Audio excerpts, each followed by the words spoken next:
in this edition of Artistic Horizons. The craftsmanship of woodworking. I like a clear finish, and I like to show off the natural grain and the natural quality of the wood. And I like to build with native lumber. Changing perceptions through drawing and painting. Art is really a battle between yourself and how you want to express it. It's all about how comfortable you are with yourself and letting whatever is inside out. A hit musical makes a one-of-a-kind return to Broadway. From music to the direction, cast, and the choreography and the set design, everything really comes together to make something that you've never quite seen or felt like this before. Art that reveals cultural and personal truths. For me, as professional artist, this is my job. I think art is very essential for every aspect of life. It's all ahead on this edition of Artistic Horizons.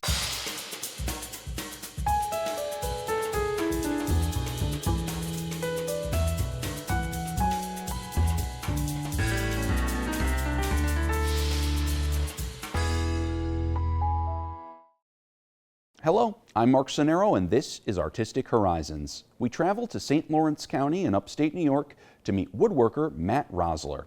Having first become interested in the art form through his father and grandfather, the two continue to be a source of inspiration as he transforms wood into meticulously handcrafted pieces. It's rare to find a craftsman that takes his work all the way to the root. In order to make this, Matt Roessler of St. Lawrence County starts outside with this. I became first interested in woodworking through my father, Bob Roessler, and my grandfather, John Tamel. They were certainly the first inspiration for me.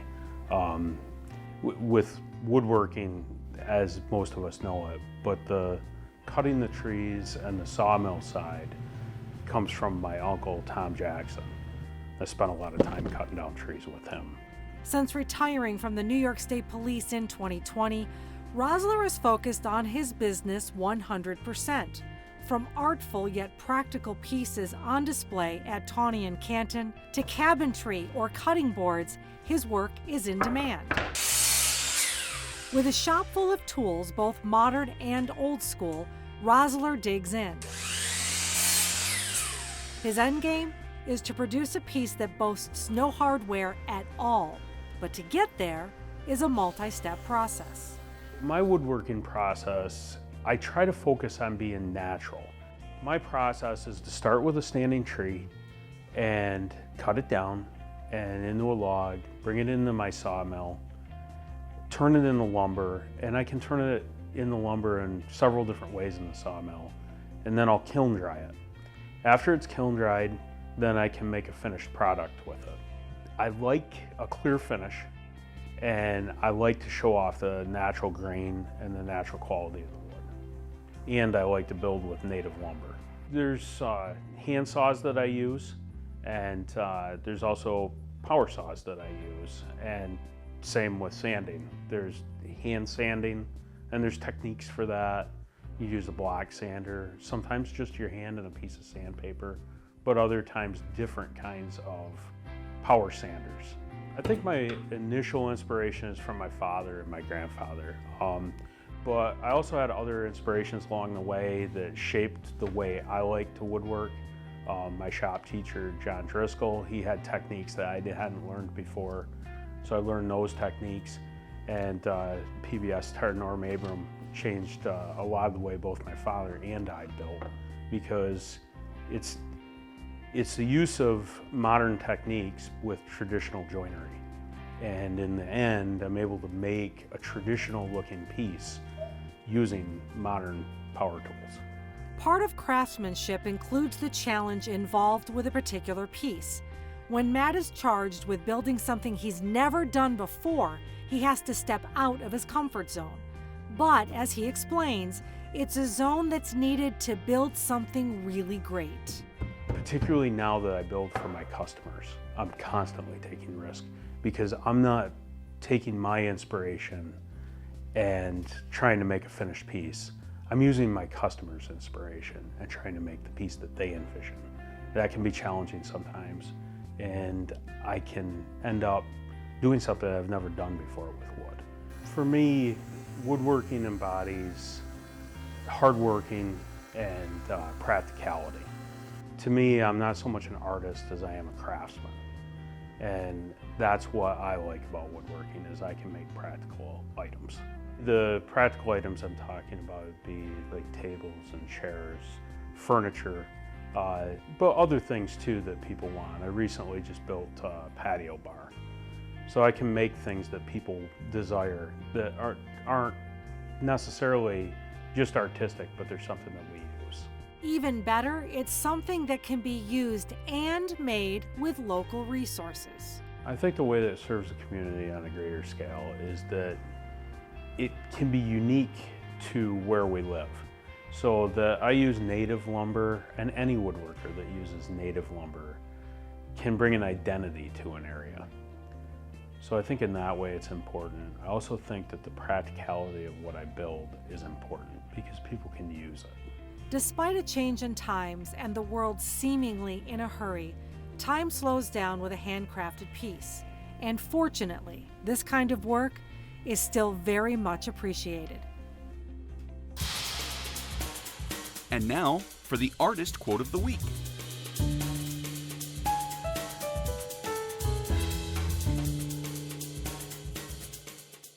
Born in Michigan and now residing in Cleveland, Ohio, Antoine Washington is an artist who draws and paints bold, colorful portraits. Through his subjects, he focuses on the Black experience and the issues affecting our country today. Take a look.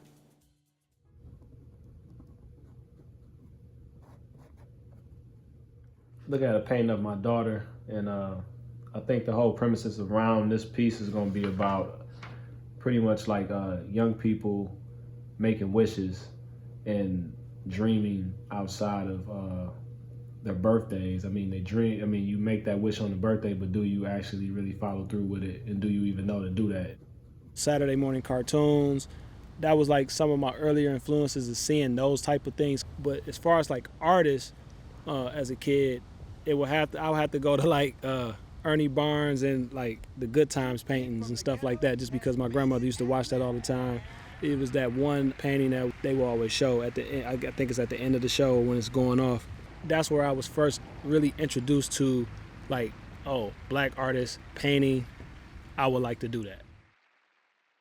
Yeah, I knew that artists could make money, of course, but I didn't know how. And so I didn't have that person around me to actually help guide that, or even say, hey, you have a talent.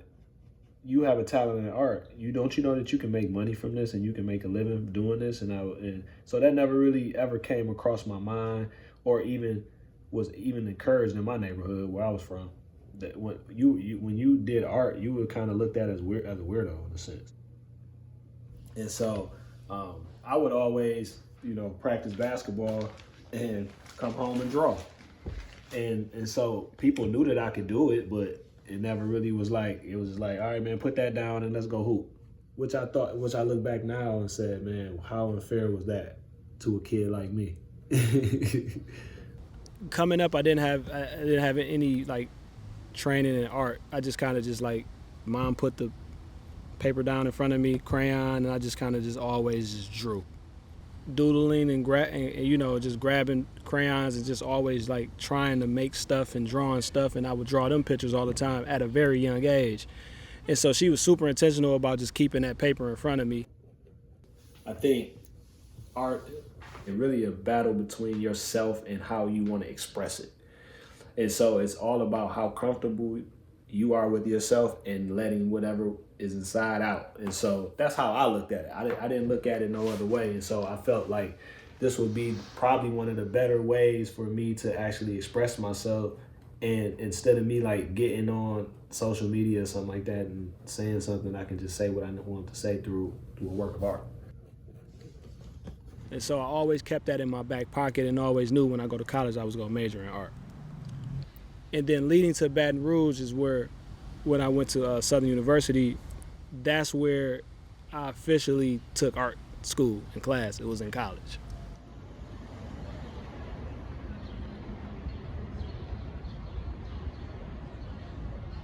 So I was sitting on the couch with my son holding him, and my daughter plays a lot and jumps on my back. But I just changed the facial expressions to it being like a lot more like an Africanized mask. And so I kind of wanted to have that feel too, of talking about ancestry and that whole thing of where we come from and all of that. So I kind of wanted to like have that conversation too. So that's why you see like these flat shapes and design around the eyes and different things like that. So I kind of wanted to have that feel as well. This one here in particular was one that I went out on assignment with a photographer, and we seen this young man here and his son walking across the street, and we was like, hey, we got to get this picture. I mean, this one right here meant a big bunch to me, man, because I was able to put him in a position where showing how much of a Superman fathers are when it comes to like parenting, and how warm and how how that image looks when you see a father and a child. This one actually was inspired by just the whole notion and myth that black fathers aren't present in their children's lives.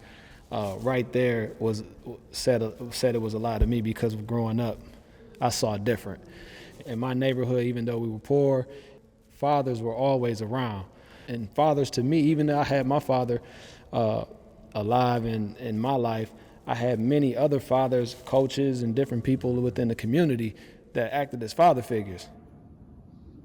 To give you a little context to this picture here is that me and my wife make it a point that we go out and take pictures with our kids to make sure that they're able to see us as a family unit and growing and seeing themselves grow and saying like, hey, this is how I looked when I was a kid. Because when we were coming up, we didn't have those photos.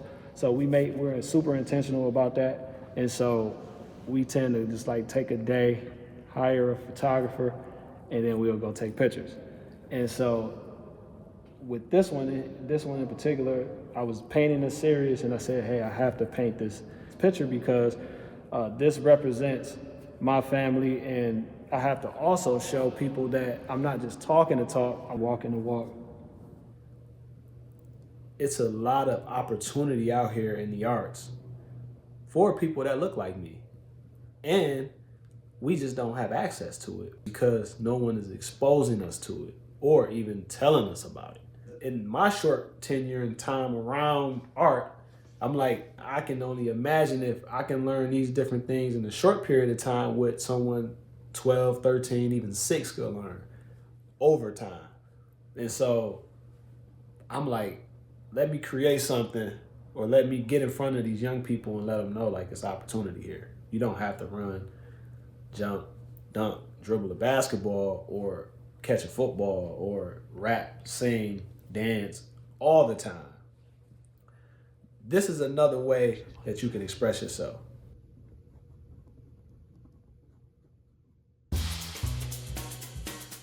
Now here's a look at this month's fun fact.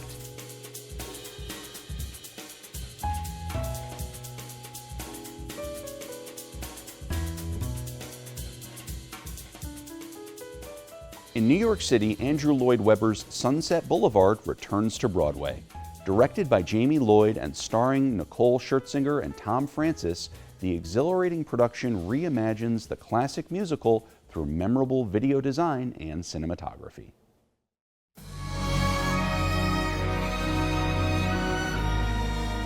It's always an exchange when you're on stage. I'm not on stage for myself. I'm on stage to give, and to give all of me, and to give all of my heart and soul. So when people receive it, you feel it, and it's just electricity.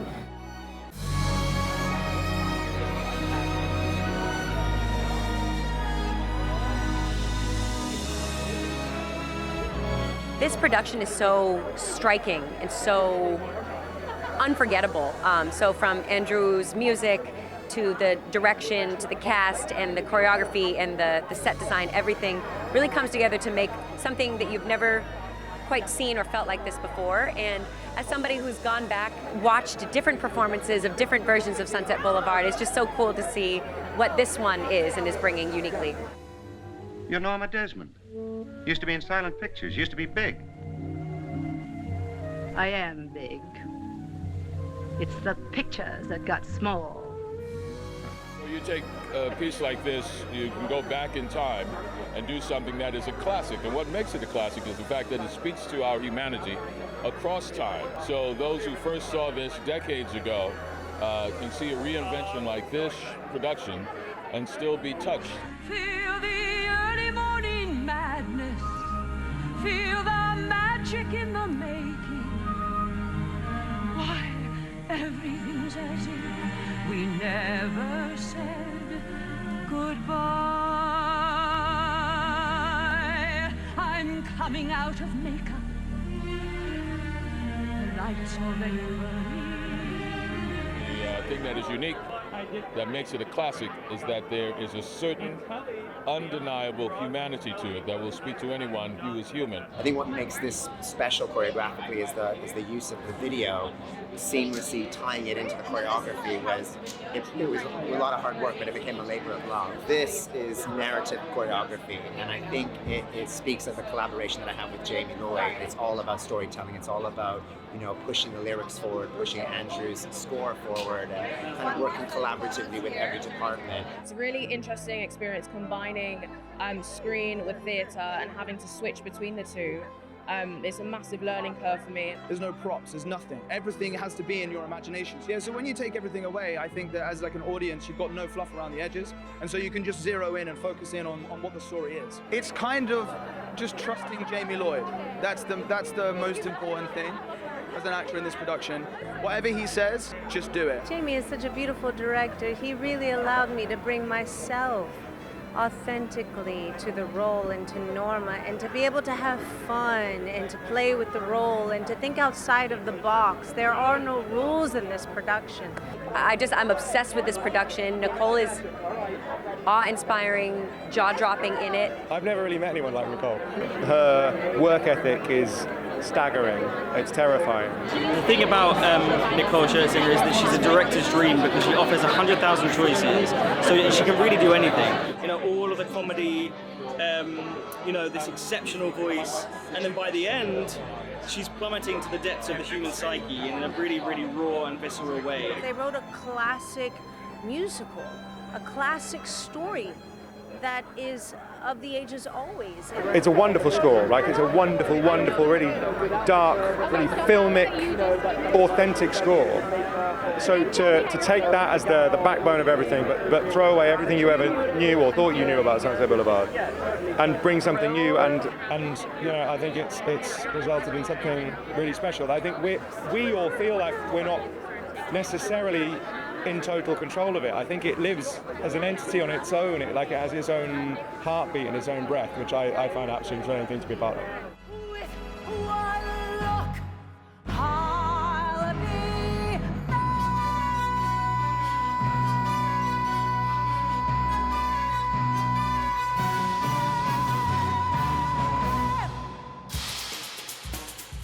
And now, here's a look at a few notable dates in art history.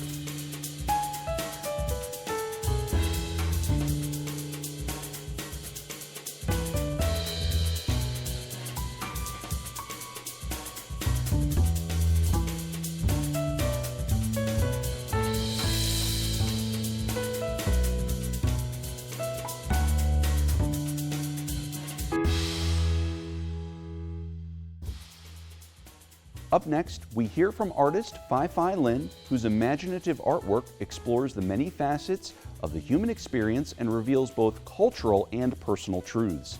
We take a trip to Sacramento, California for the story.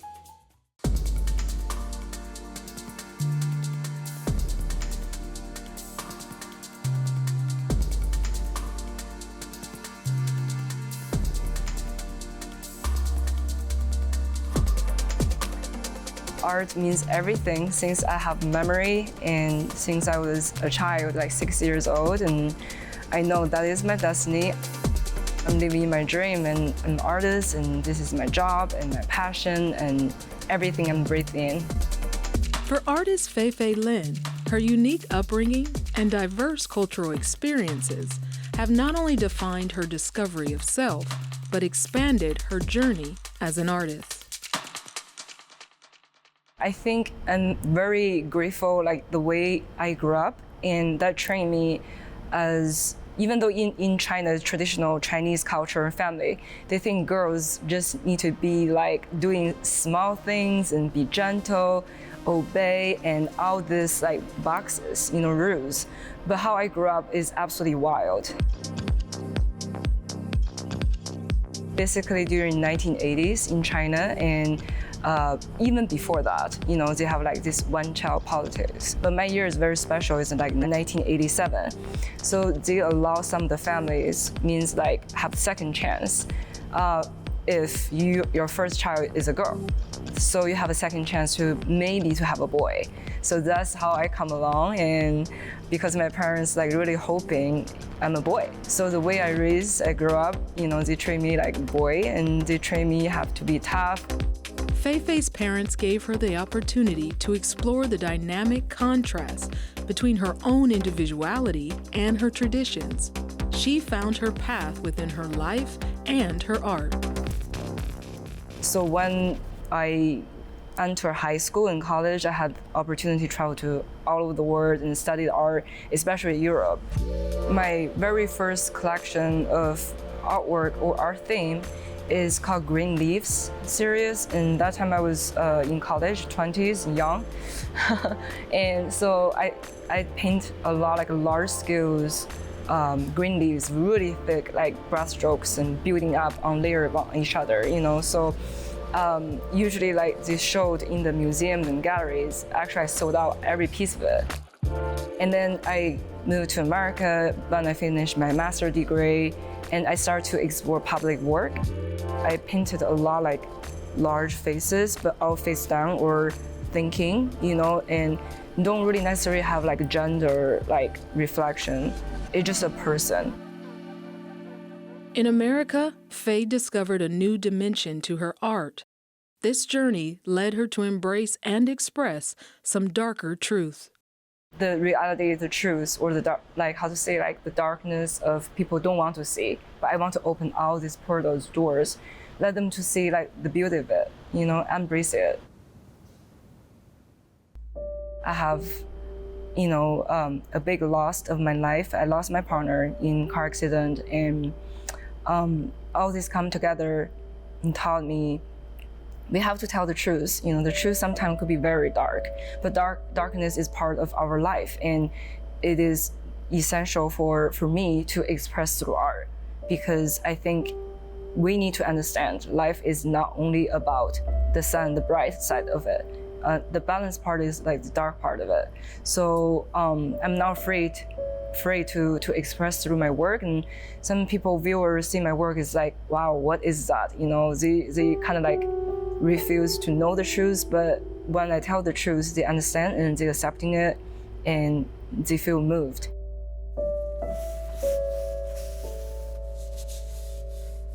I think spirituality and art helped me through the darkest time, losing like most important person in my life, and that is getting to a different level to how to produce my art. I think it's beautiful in a way, very powerful, and can influence people more, because a lot of people out there through so many different difficult situations, and they need to understand like life overall is beautiful and art can heal people.